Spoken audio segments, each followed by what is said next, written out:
એવું હોય, કદાચ ગુલાબનું હોય, ચંપાનું હોય, ચમેલીનું હોય, પણ એમાંથી સુગંધ નથી આવવાની. પણ એક સામાન્ય સાચું ફૂલ હોય, એ ભલે 12 માસીનું હોય કે ગુલાબ કે જે ફૂલનો રાજા કહેવાય, એનું હોય ને તો એમાંથી સુગંધ આવે. એમાંથી સુગંધ આવે.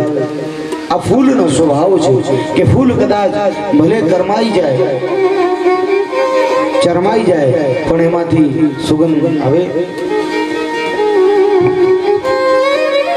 બોલો ભાગવત ભગવાન કૃષ્ણ કનૈયા લાલ.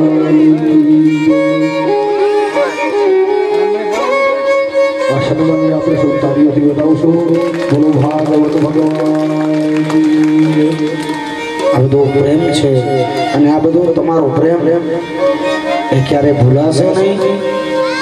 જ્યાં સુધી આ શરીરમાં શ્વાસ છે ને ત્યાં સુધી આ બધો તમારો સ્નેહ લાગણી એ મારા હૃદયમાં રહેશે. તમારા પ્રેમને હું મારા માથે ચડાવું. વાત આપણે કરતા હતા કે બનાવટી હોય ને એમાંથી સુગંધ આવે નહીં. સુગંધ કોમાં કિસેમાંથી આવે કે જે સત્ય છે એમાંથી સુગંધ આવે. એક સામાન્ય ગુલાબનું ફૂલ હોય, એ કદાચ ચરમાઈ ગયું હોય ને તો પણ એમાંથી સુગંધ આવે. અને ફૂલનો તો સ્વભાવ એવો છે કે ફૂલ પોતે તો સુગંધ આપે, પણ પોતાની આજુબાજુમાં જે ડાળીઓ હોય એમાં પણ ફૂલની સુગંધ આવતી. આ ગુલાબ છે ને, ગુલાબના ફૂલમાં સુગંધ આવે, પણ ગુલાબની સાથે જે ઉગેલો કાંટો હોય એ કાંટાને પણ તમે મસળી નાખશો ને તો એમાંથી પણ ગુલાબની સુગંધ આવશે. આ કાંટામાંથી પણ ગુલાબની સુગંધ આવશે. એ કાંટો ભલે રહ્યો હોય પણ એને સંગ કોનો કર્યો છે તો કે ગુલાબનો કર્યો છે. સુગંધ એ કાંટામાંથી આવે. આ સુગંધ એ ગુલાબની એ કાંટામાંથી આવે. ફૂલો કો તુમ क्या छुआए, फूलों को तुम क्या छुआए, कांटों से भी खुशबू आए, कांटों से भी. કે તમે રૂક્ષ્મણીજીને સાચું ફૂલ આપ્યું અને મને આ બનાવટી ફૂલ આપ્યું. હે કૃષ્ણ, કદાચ તમે મને ફૂલ ના આપ્યું હોત ને તો મને એટલો ક્રોધ હતો, પણ તમે મને બનાવટી ફૂલ આપ્યું. ભગવાન કહે કે દેવી તમે ક્રોધ કરજો નહીં. હવે સાંભળી લ્યો, હું તમારું પ્રિય કરવા માટે તમને કહું છું કે જાઓ, તમારો જે મહેલ છે ને આ મહેલમાં હું આખે આખું આ પારિજાતકનું વૃક્ષ લઈ આવી અને રોપી દઈશ. આવી ભગવાને પ્રતિજ્ઞા કરી અને નારદને કીધું કે જાઓ સ્વર્ગલોકમાં જઈ ઇન્દ્રને કહી દો કે આ પારિજાતકનું વૃક્ષ છે ને એ સત્યભામાના મહેલમાં રોપી દે. નારદ તો ગયા સ્વર્ગલોકમાં જઈ અને ઇન્દ્રને કીધું હે ઇન્દ્ર, આ પારિજાતકનું જે વૃક્ષ છે ને એ સત્યભામાના મહેલમાં રોપવાનું છે. સત્યભામાનું પ્રિય કરવા માટે આ કૃષ્ણની આજ્ઞા છે. ઇન્દ્ર કહે કે કાંઈ વાંધો નહીં, લઈ જાઓ નારદ. ભગવાનને કાંઈ થોડી ના પડાતી હશે. નારદ ઋષિ કે આ બરોબર અહીંયા લાગી નહીં, આમાં મજા ના આવી. એટલે નારદ તો ગયા ઇન્દ્રાણી પાસે. ઇન્દ્રાણી પાસે જઈને કહે કે જુઓ, પૃથ્વી લોક પર સત્યભામાનું પ્રિય કરવા માટે, પોતાની પત્ની સત્યભામાનું પ્રિય કરવા માટે ભગવાન શ્રી કૃષ્ણએ પારિજાતકનું વૃક્ષ મંગાવ્યું અને ઇન્દ્રએ કીધું કે જાઓ એ સત્યભામાના મહેલમાં રોપી દો. તો કૃષ્ણને સત્યભામા વહાલા છે, તો તમે શું ઇન્દ્રને વહાલા નથી? હવે ઇન્દ્રાણી કહે કે નારદ સાંભળી લો, જાઓ તમે જઈ અને ભગવાનને કહી દો કે હવે આ વૃક્ષ મળશે. નારદ કે હવે બરોબર છે. એટલે નારદ આવ્યા છે નીચે, આવીને કીધું કે હે ભગવાન, ઇન્દ્રએ વૃક્ષ આપવાની ના પાડી છે. ઇન્દ્રએ પારિજાતકનું ફૂલ નહીં, પારિજાતકનું વૃક્ષ આપવાની ના પાડી અને ભગવાન સીધા નીકળ્યા છે અહીંયાથી સ્વર્ગલોકમાં. સ્વર્ગ લોકમાં જતા હતા, જતા જતા રસ્તામાં એક નરકાસુર નામનો રાક્ષસ છે કે જેને લગ્ન લીધેલી જે કન્યાઓ હોય એનું હરણ કરી અને પોતાની કેદમાં પૂરી રાખતો. આ નરકાસુર રાક્ષસ કે જે કન્યાના લગ્ન થવાના હોય એ કન્યાનું હરણ કરી આવે અને પછી પોતાના કેદખાનામાં પૂરી રાખતો. આમ એક કરતા નરકાસુરે 16,000 આ લગ્ન લીધેલી કન્યાના હરણ કર્યા હતા અને 16,000 આવી કન્યાઓને પોતાની પાસે બંદીવાન બનાવી કેદમાં પૂરી રાખી હતી. જતા જતા ભગવાન સ્વર્ગ લોકમાં જતા હતા ત્યાં નરકાસુરનું આજે કેદખાનું હતું. ભગવાને ત્યાં જઈને જોયું તો 16,000 કન્યાને નરકાસુરે બંદીવાન બનાવીને રાખી હતી. ભગવાને ત્યાં જઈ નરકાસુર સાથે યુદ્ધ કર્યું અને ભગવાને અંતે એ નરકાસુરનો વધ કરી નાખ્યો અને મારી નાખ્યો અને એની કેદમાંથી આ 16,000 કન્યાને છોડાવી. એ કન્યાને છોડાવીને કીધું કે હે દેવીઓ, હવે તમે તમારા સ્થાને પણ ત્યારે 16,000 કન્યાઓ ભગવાનની પ્રાર્થના કરી, ભગવાન હવે અમારો કોણ સ્વીકાર, હવે અમારો આ સમાજમાં કોણ સ્વીકાર કરે? અને ભગવાન હવે તમને એ પ્રાર્થના કરી કે તમે અમારો સ્વીકાર કરો, તમે અમને અપનાવો. કારણ કે ભગવાન આ સંસારમાં તમારાથી મોટું કોઈ રક્ષક નથી, તમારાથી એવું કોઈ મહાન વ્યક્તિ નથી કે જેની શરણાગતિ અમે સ્વીકારી શકીએ. આપ છો ને, એ આપ શરણાગત વત્સલ છો, આપ અમારો સ્વીકાર કરો. તો 16,000 ભગવાન આપ છો ને, એ આપ મૂળ છો. બાકી જે અન્ય ભરાતાની રાજાઓ છે, આ બધા દાડીઓ છે, પકડવું ને તો મૂળને પકડી લો. કારણ કે મૂળ જેટલું આપણે પકડી રાખશો ને એટલા આપણે સલામત છીએ. ડાળીઓનો શું ભરોસો, ક્યારેક વધારે પવન લાગે તો ડાળીઓ તો નમી જાય, તૂટી જાય, પણ મૂળને પકડી રાખશો ને તો આપણે સલામતી છીએ. પરંપરા હોય એનું મૂળ હોય તો ભલે, આપણી મર્યાદાનું મૂળ હોય ને તો ભલે એને પકડી રાખવું. એમાં કાંઈ પછી છે ને આપણે આ આધુનિક યુગનો કાંઈ લઈ અને સુધારા વધારા કરી અને આવી ડાળીઓ ન પકડી, મૂળને પકડી રાખવા. મૂળ પકડશું ને તો વૃક્ષ આપણી રક્ષા કરશે. નમે એ સૌને ગમે, નમે છે ને એ જ બધાને ગમે છે. એટલે અહીંયા એ 16,000 કન્યાઓ એમ છે કહે છે કે ભગવાન તમે જ હવે અમારો આશરો છો, તમે જ અમારો આધાર છો અને અમારે બીજો કોઈ આધાર જોતો નથી. અને હવે અમારે તમારો આશરો ખપે છે, તમારો જ આધાર ખપે છે. આ દુનિયાના બીજા જે આધારો છે ને એ અમારે નથી જોતું. અમારે ભગવાન તારો સાથ જોવે, તારો સંગાથ જોવે. અને આ જગતના આશરા કે જગતના આધારનો પ્રભુ ભરોસો શું કરવો? કારણ કે આ જગત છે ને એ આ જગત પણ મિથ્યા છે. આ જગત છે એ મિથ્યા છે ને. સત્ય શું છે તો કે બ્રહ્મ સત્ય, જગત મિથ્યા. સાચું શું છે કે બ્રહ્મથી ભગવાન, બ્રહ્મ આ ભગવાન સાચો છે, જગત છે આ તો મિથ્યા છે. આવા તો કઈક યુગ થયા, આવી તો કઈક વખત પૃથ્વી અહીંયા રચાણી અને આવો તો કઈક વખત પ્રલય થઈ ગયો છે.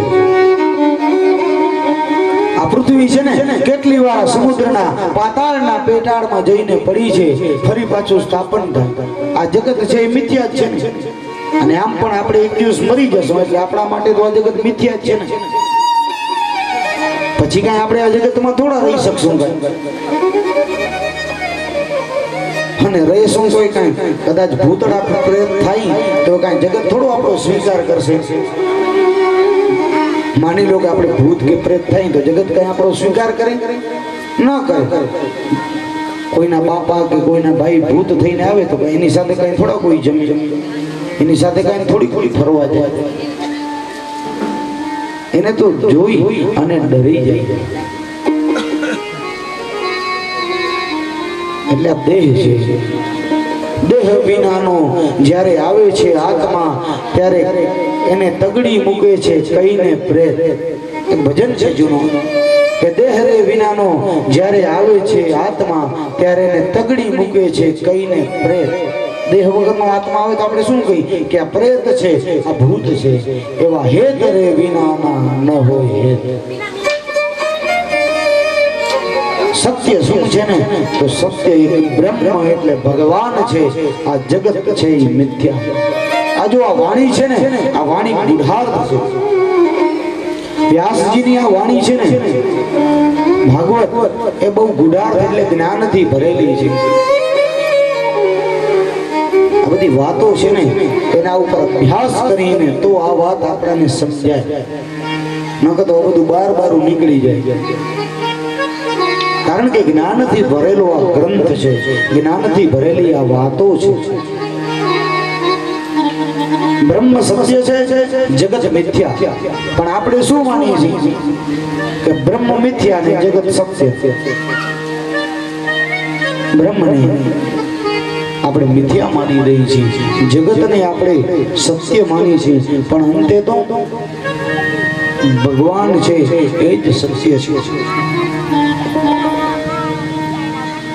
આપણે ત્યાં કથા છે ને કે એક ભાઈ, એની પત્ની અને એની દીકરી એક રાજાના મહેલની પાસેથી નીકળે છે.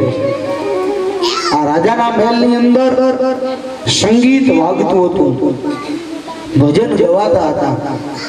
કે ત્યાંથી નીકળ્યા ને એટલે ભાઈની દીકરી હતી એને શું કીધું કે બાપુજી કડવું મીઠું છે, કડવું મીઠું છે. એટલે ભાઈની પત્ની હતી ને એને એમ કીધું કે કડવું મીઠું નથી પણ તુંબડું મીઠું છે. કડવું મીઠું નથી પણ તુંબડું મીઠું છે. આમ વાતો કરવા લાગ્યા. આમ વાતો કરે છે એવામાં રાજ્યના જે સિપાહી હતા ને એ આ ભાષાને સાંભળી ગઈ.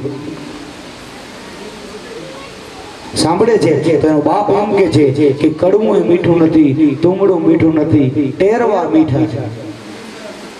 આમ ત્રણેય જણા હતા અને ત્રણે પછી આમ અલગ અલગ વાત કરે. એટલે રાજાના સિપાહીઓ સાંભળી ગયા કે આ નક્કી કોઈ દુશ્મન છે, આ એના કોડવર્ગમાં વાતો કરે છે. કડવું થોડું મીઠું હોય અને તુંબડું કાંઈ થોડું મીઠું હોય. તુંબડું આવે, તુંબડું જેને જેને એનો સ્વાદ ચાખ્યો હોય તુંબડું પણ ખારું ઝેર એ થોડું મીઠું હોય. એટલે રાજાના સિપાહીઓ એને બંદીવાન બનાવી ગયા. બંદીવાન બનાવી અને રાજાની સામે લઈ આવ્યા. રાજાને કહ્યું કે આ લોકો આપણા મહેલ પાસેથી નીકળ્યા ત્યારે આવી વાતો કરે છે. બાપ એમ કે છે કે ટેરવા મીઠા છે, એની દીકરી એમ કે તુંબડું મીઠું છે, અને એની માં એમ કે કડવું મીઠું છે. આ છે શું? રાજાને કહે કે અમે બંદીવાન બનાવીને લઈ આવ્યા છીએ. રાજા પણ વિચાર કરવા લાગ્યો કે આ નક્કી કોઈક દુશ્મનો છે. એટલે રાજાએ કીધું કે ભલે બંદીવાન બનાવીને લઈ આવ્યા. આમ જ્યારે સિપાહીએ બોલવાનું બંધ કર્યું ને ત્યારે એની છોકરી વળી પાછી બોલી કે બાપુજી આ તો મને ઓલું લાગે છે, આ તો મને ઓલું લાગે છે. એની માં કહે કે ચૂપ કર, ઓલું હોય તો ઓલું ન હોય. એનો બાપ કે તમે બે ચૂપ રહ્યો, આ તો ઓલા વગરનું ઓલું છે.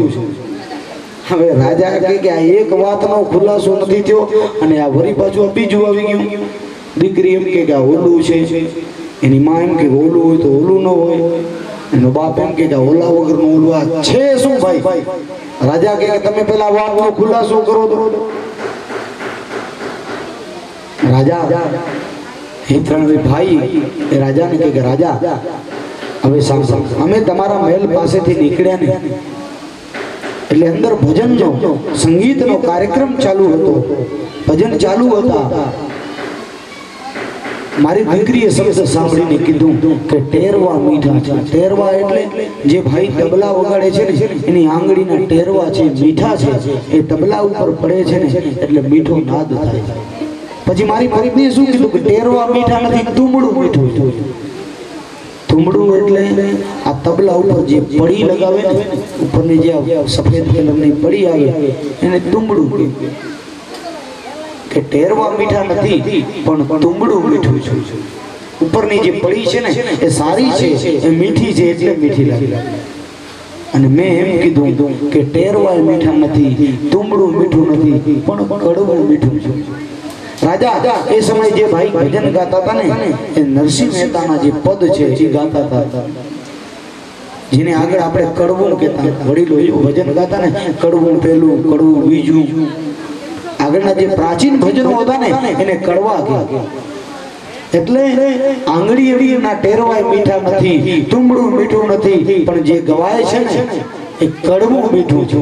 આ એક વાતનો ખુલાસો છે. હવે રાજા કહે બીજી વાત, તારી દીકરી એમ કે આ ઓલું છે, તારી ઘરના એમ કે આ ઓલું હોય તો ઓલું ન હોય, અને તું પાછો એમ કે ઓલા વગરનું ઓલું, આનો ખુલાસો શું? ત્યારે ભાઈ કહે છે રાજા તમે અમને શિક્ષા કરશો. રાજા કહે કે જાઓ હું તમને શિક્ષા નહીં કરું. એટલે પેલો ભાઈ કહે છે કે રાજા અમને પકડી આવ્યા અને તમે અમને શિક્ષા આપવા તૈયાર થયા ને, એટલે મારી દીકરી એમ કીધું કે આ રાજા છે ને એ રાજા નથી પણ રાજા જનાવર છે. કે જે રાજા પોતાની પ્રજાને અને ભાષાને ન સમજી શકે એ રાજા જનાવર જેવો છે ને. એટલે મારી દીકરી એમ કીધું કે ઓલું એટલે આ જનાવર છે. પછી મારી પત્ની એમ કીધું કે ઓલું હોય તો ઓલું ન હોય. મારી પત્ની એમ કીધું કે જનાવર હોય તો પૂંછડું ન હોય. અને ત્યારે મેં એમ કીધું કે ઓલા વગરનું ઓલું, એટલે મેં એમ કીધું કે આ પૂંછડા વગરનું જનાવર છે. કે જે પોતાની પ્રજાને કે જે પોતાનું સંતાન કહેવાય એની ભાષાને ન સમજી શકે ને એ રાજા જનાવર જેવું છે. આ જો ઉડાર્થ વાણી વ્યાસની છે. વ્યાસજીએ ઉડાર્થ વાણી છે અને શરણાગતિ સ્વીકારવાનું યાર. ભગવાન તમારાથી મોટો કોઈ આ જગતમાં રક્ષક નથી, તમારાથી મોટો કોઈ શરણાગત વત્સલ નથી, તો તમે જ અમને સ્વીકારો. આ જગતના આશરાને લઈને શું શું, આ જગતની કૃપાને મેળવી અને કરવું શું શું. કૃપા જગદીશની મેળવી. ભગવાનની કૃપા હોય ને તો આ જગત તો વાહવાહી કરવાનું જ છે. આ દુનિયા છે ને એ તો વાહવાહી કરવાની જ છે. ભગવાનની કૃપા હોય તો નકા એ જ દુનિયા છે ને. સીતાને ઘોર જંગલમાં અમે પુત્રો જણાવ્યા છે, મહાત્મા મોહનને અમે જાતે હણાવ્યા છે, શ્રી કૃષ્ણને ભીલને બાણને હણાવ્યા છે, મહાત્મા સંત મોહનને અમે જાતે હણાવ્યા છે. કલમ ધ્રુજે છે અમારી પાપ તણી પોથી લખતા. આ જગત એ છે કે સીતાને ઘોર જંગલમાં આ જગત પુત્ર જણાવ્યા. ઉપર આવી જવી સામાન્ય ધોબી ઉપર ઉપર જયંતિ બાપા બેસો બેસો. આ જગત એ જ છે કે ધોબીએ કીધું ને રામે પત્નીનો ત્યાગ કર્યો. શ્રી કૃષ્ણને ભણ્યા એ ભીલા જગત. એટલે જગતના આશરાને શું કરવું? આશરો એ ભગવાનનો રાખો, એ ભગવતી અંબાનો રાખો. આ જગતના પંથમાં છે ને કઈક કાંટા છે, કઈક કાંકરા છે. એના ભરોસે હાલે ને, એનો આધાર રાખી તો જ મારું અને તમારું આશરો એક એનો રાખો. आसरा इस जहां का मिले ना मिले, मुझे तेरा सहारा सदा चाहिए. आसरा इस जहां का मिले ना मिले, प्रभु तेरा सहारा सदा चाहिए.